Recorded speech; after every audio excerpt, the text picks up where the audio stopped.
আর্জিকরের খবরে নজর রাখতেই হবে, কারণ ধর্ষণ খুন তদন্তে টালা থানার প্রাক্তন ওসির বিরুদ্ধে চাঞ্চল্যকর অভিযোগ। নিহতের পরিবার দ্বিতীয়বার অটোপসি চেয়েছিল, কিন্তু টালা থানার তৎকালীন ওসি তা মানেননি। দ্রুত দেহ সৎকারের জন্য চাপ দিয়েছিলেন। অভিযোগ উঠছে, কি কি অভিযোগ? অর্পিতা সরাসরি আমার সঙ্গে রয়েছেন। অর্পিতা,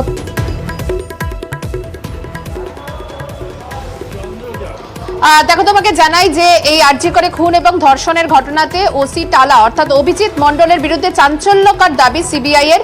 গতকাল যে রিমান্ড লেটার দেওয়া হয়েছে আদালতে, সেখানে অভিযোগ করা হয়েছে যে নির্যাতিতার পরিবার দ্বিতীয়বারের জন্য অটোপসি চেয়েছিলেন, কিন্তু এই ওসি টালা সেই অটোপসি করতে কিন্তু বাধা দেন এবং দ্রুত দেহ সৎকারের জন্য চাপ দেওয়া হয় পরিবারকে।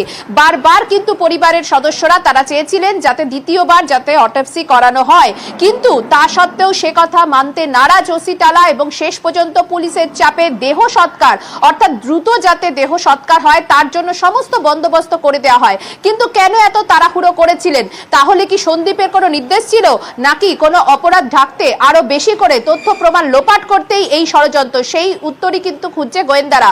শুধুমাত্র তাই নয়, তিনি যে এই ময়নাতদন্তের জন্য যে সমস্ত নথি দরকার ছিল সেই নথিও কিন্তু অনেক দেরি করে দেয়, যে কারণে কিনা ময়নাতদন্ত বা ইনকোয়েস্ট সেটাও অনেক ডিলে হয়ে যায় বা অনেক দেরিতে সেটা শুরু হয়, যার ফলে কিন্তু তথ্য প্রমাণ থেকে শুরু করে অনেক কিছু এভিডেন্স কিন্তু ট্যাম্পারিং হওয়ার একটা বিশেষ ব্যবস্থা হয়েছিল বা তৈরি হয়েছিল সেই কিন্তু পরিবেশ। শুধু তাই নয়, দ্বিতীয়বার অটোপসি করলে কি এমন ভয় ছিল যে কারণে এই ওসি টালা তিনি করতে দেননি। চাঞ্চল্যকর সিবিআই এর এই অভিযোগ।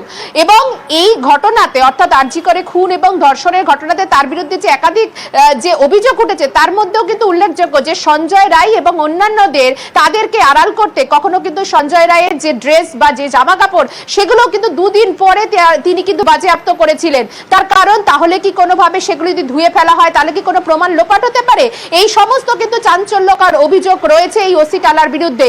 সব থেকে গুরুত্বপূর্ণ যে দ্বিতীয়বার অটোপসির জন্য চেয়েছিল পরিবারের সদস্যরা, নির্যাতিতার পরিবার, কিন্তু তা সত্ত্বেও ওসি টালা তা হতে দেননি এবং ওসি টালা দ্রুত দেহ সৎকার যেতে হয় তার জন্য বারংবার কিন্তু চাপ সৃষ্টি করে। যে কথা তোমাকে জানাই যে এর আগেও আমরা দেখেছি যে পরিবারের যারা সদস্য তারা কিন্তু বারবার তারা বলেছেন প্রথম থেকেই যে দেহ সৎকারের জন্য তাদের উপর চাপ সৃষ্টি করা হয়েছিল।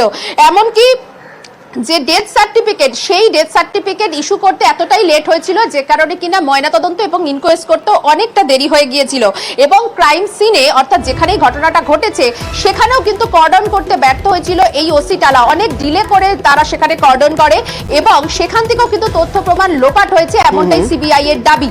ফলে OC Tala scene of crime বা যেখানে ঘটনা ঘটেছে সেখানে প্রপারলি তিনি ভিডিওগ্রাফি করেননি, যে কারণে কিনা সঞ্জয় এবং অন্যান্য যদি কেউ যুক্ত থাকে তাহলে কিন্তু তাদের ক্ষেত্রে অনেকটাই সুবিধা পাইয়ে দেওয়ার অভিযোগ, অর্থাৎ ষড়যন্ত্র এবং তারই সঙ্গে কিন্তু প্রমাণ লোপাটের কিন্তু তার বিরুদ্ধে অভিযোগ রয়েছে। তবে গুরুত্বপূর্ণ হলো যে দ্বিতীয়বার অটোপসি করতে চেয়ে পরিবারের সদস্যরা যখন আবেদন করে সেই আবেদন কিন্তু ফিরিয়ে দেয় ওসি টালা। ধন্যবাদ।